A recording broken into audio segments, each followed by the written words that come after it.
વલસાડ જિલ્લામાં વરસ્યો વરસાદ, વાપી સહિતના વિસ્તારોમાં વરસાદ, રસ્તાઓ પર ભરાયા પાણી, ગરબા આયોજકો ચિંતામાં।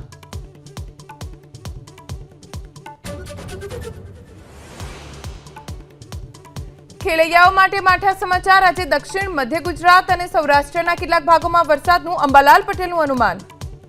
આજે પહેલા દિવસે આપણે જોવા જઈએ તો દક્ષિણ ગુજરાતના કેટલાક ભાગો અને સૌરાષ્ટ્રના કેટલાક ભાગો અને મધ્ય ગુજરાતના કેટલાક ભાગોમાં હવામાન પલટાઈ શકે છે અને વરસાદ થઈ શકે છે।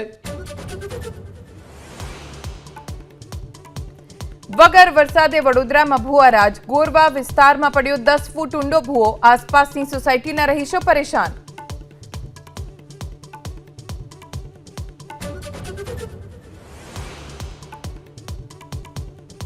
પોરબંદરમાં જીટી પર મોટી દુર્ઘટના ટળી, ચોખા ખાંડ ભરેલા વહાણમાં ભીષણ આગ, ફાયરની ટીમ ઘટના સ્થળે, જાનહાનિના સમાચાર નહીં।